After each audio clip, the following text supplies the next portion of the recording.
Hey anime fans! Ever found yourself rooting for a character, only to watch them take a sharp turn into villainy? That's what we're diving into today.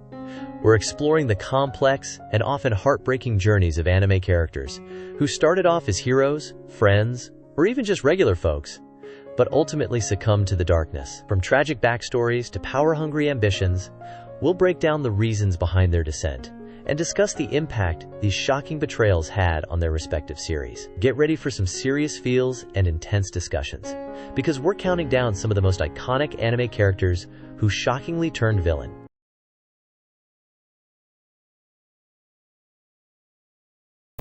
Light Yagami, a brilliant student, a bored idealist, and ultimately, a self-proclaimed god. But how did this seemingly ordinary young man transform into the ruthless killer known as Kira? Let's dissect Light's descent into villainy, a journey fueled by power, ego, and a warped sense of justice. Light's story begins with boredom and a twisted sense of justice. He stumbles upon the Death Note, a tool of unimaginable power, capable of killing anyone whose name is written within its pages. Initially, he sees it as a means to rid the world of crime, a noble, if extreme, pursuit. He starts with criminals, justifying his actions as a necessary evil. He believes he's creating a better world, a utopia free from crime and corruption. But the power quickly corrupts him. The ability to decide who lives and dies fuels his ego, transforming him from a vigilante into a self-righteous judge. The arrival of L, the world's greatest detective, throws Light's carefully constructed world into chaos. The cat-and-mouse game that ensues becomes a battle of wits, but also a battle for Light's soul. He's forced to escalate his actions, to kill not only criminals, but also anyone who poses a threat to his godhood. The pursuit of absolute power becomes his driving force. He no longer seeks to create a better world. He seeks to rule it. He becomes addicted to the thrill of the kill, the feeling of control. He justifies his actions by claiming he's purging the world of evil, but in reality, he's become the very evil he sought to eliminate. His ego inflates to godlike proportions. He believes he's beyond morality, beyond human law.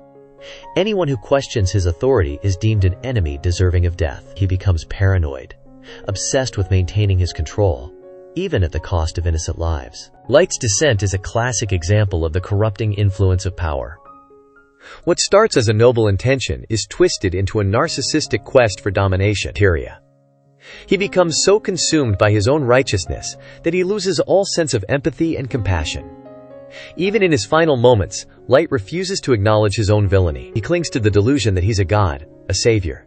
His inability to accept his flaws, his complete detachment from reality, is the ultimate testament to his transformation. Light Yagami's story is a chilling reminder of how easily good intentions can be corrupted by power. He's not just a villain, he's a cautionary tale, a reflection of the darkness that can consume even the most brilliant minds.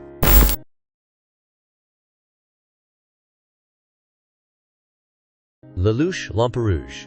Zero. Emperor. Villain. His story is a complex tapestry, woven with ambition, tragedy, and the corrupting influence of power. But how did the idealistic student, driven by a desire for justice, become the tyrannical figure he so vehemently opposed? Lelouch's journey begins with noble intentions. He seeks revenge against the Britannian Empire for the murder of his mother, and desires a world where his sister, Nunnally, can live in peace. The power of Geass, bestowed upon him, becomes the tool to achieve this vision. Initially, Zero is a symbol of hope, a beacon against oppression, but the path to revolution is fraught with moral compromises. Lelouch begins to justify his actions, telling himself that the ends justify the means. He manipulates, he deceives, all in the name of his grand strategy. The Euphemia massacre is the pivotal moment, the catalyst that shatters Lelouch's moral compass. It's not just the horrific act itself, but the realization of the absolute power Geass holds, and the devastating consequences of its misuse. This tragedy forces Lelouch to confront the darkness within him. He can no longer cling to the illusion of being a righteous hero. He embraces the role of the villain, believing it's the only way to achieve his ultimate goal. He becomes a master strategist, playing everyone like pawns on a chessboard. His paranoia grows, fueled by the fear of exposure and the weight of his actions. He isolates himself, pushing away those who care about him, convinced that trust is a liability. Lelouch's descent is a cautionary tale about the corrupting nature of power. He starts with noble intentions, but the means he employs to achieve his goals gradually twist him into the very thing he fought against. His obsession with control, his willingness to sacrifice others, ultimately defines his villainy. Even in his darkest moments, there's a flicker of humanity. His love for Nunnally remains a driving force, though his methods become increasingly twisted. He genuinely believes that his sacrifices are necessary for a better future, even if it means becoming a tyrant. The Zero Requiem is the culmination of his villainous arc. He becomes the world's ultimate villain, embracing the hatred of the world, so that his death can unite humanity in peace. It's a tragic, twisted redemption, but it underscores the complexity of his character and the devastating consequences of his choices.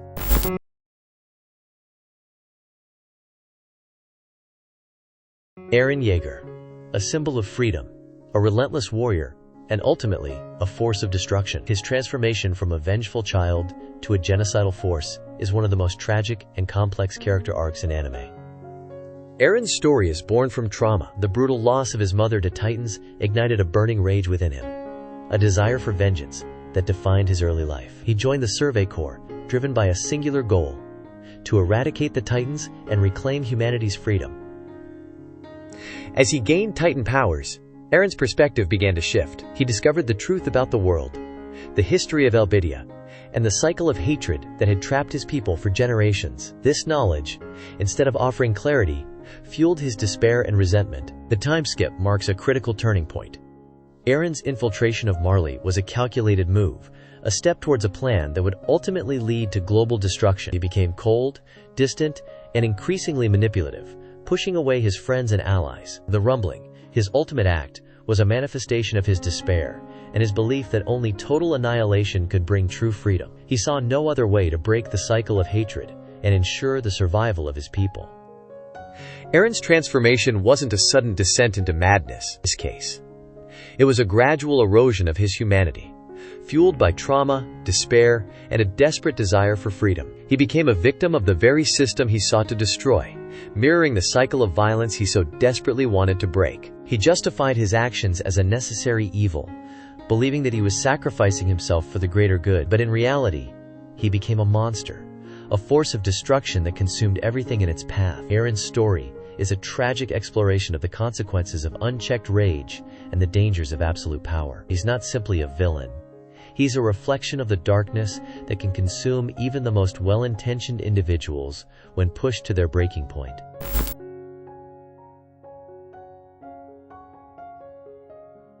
Sasuke Uchiha, a survivor, a prodigy, and a figure consumed by vengeance. His journey from a promising ninja to a figure teetering on the edge of villainy is a complex and tragic tale. Let's dissect the key moments that led Sasuke down this path of darkness. Sasuke's story is rooted in trauma. The massacre of the Uchiha clan by his own brother, Itachi, left an indelible scar on his soul. This single event became the driving force behind his every action, his sole purpose: revenge. He dedicated himself to becoming powerful, driven by a burning hatred for Itachi. His time with Team 7 offered a glimpse of normalcy, a chance for connection. But the shadow of his past loomed large, preventing him from fully embracing his friendships. The realization that he was still too weak to achieve his goal fueled his frustration and resentment. He saw Naruto's rapid growth as a threat, a reminder of his own perceived inadequacy. This insecurity, combined with Orochimaru's manipulative words, led him to abandon his friends and seek power through darker means. His defection from Konoha marked a significant turning point. He severed his ties with his past, embracing the path of revenge with unwavering resolve. He became ruthless, willing to sacrifice anything to achieve his goal. The revelation of Itachi's true intentions, while initially shattering his worldview, ultimately fueled his descent. He shifted his hatred from Itachi to Konoha, believing the village was responsible for his brother's suffering. His pursuit of revenge became an all-consuming obsession, blinding him to the consequences of his actions. He became increasingly isolated, consumed by hatred and a desire for destruction. His final confrontation with Naruto was a clash of ideals, a battle between revenge and forgiveness. It was in this moment that Sasuke finally confronted the darkness within him, realizing the futility of his path. Sasuke's journey is a tragic exploration of the destructive power of revenge.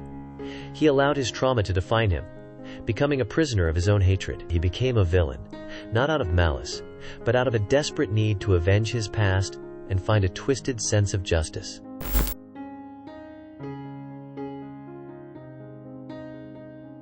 Kaneki, an innocent bookworm, a victim of circumstance, and a figure who tragically spiraled into darkness. His journey from a gentle human to a tormented ghoul, and eventually, a figure bordering on villainy, is a harrowing exploration of identity and survival. Let's dissect the key moments that led Kaneki down this path. Kaneki's story begins with an unfortunate encounter. A date with Rise Kamishiro, a ghoul, ends with him receiving her organs and becoming a half-ghoul. This sudden transformation shatters his perception of reality, forcing him to confront a world he never knew existed. He's caught between two worlds, unable to fully embrace either. He struggles to maintain his humanity while battling his ghoul instincts. The constant hunger, the fear of being discovered, and the moral dilemmas he faces begin to chip away at his innocence. The torture he endures at the hands of Yamori is a pivotal moment, a brutal catalyst for his transformation. It breaks him, forcing him to confront the darkness within. He accepts his ghoul side, embracing the power he once feared. This transformation, while necessary for survival, marks a significant shift in his personality. He becomes more ruthless, more pragmatic, willing to do whatever it takes to protect himself and those he cares about. Kaneki's descent isn't a simple case of good versus evil. He's a victim of circumstance, forced to adapt to a brutal world. His actions, while often violent and morally questionable, are driven by a desperate need to survive and protect what little he has left. His journey is a tragic exploration of the human capacity for adaptation and the devastating consequences of trauma. He's a reflection of the darkness that can consume even the most innocent souls when pushed to their breaking point. Kaneki's story is a haunting reminder that the line between victim and villain can be blurred, and that even in the darkest of circumstances, the struggle for survival can lead to unimaginable transformations.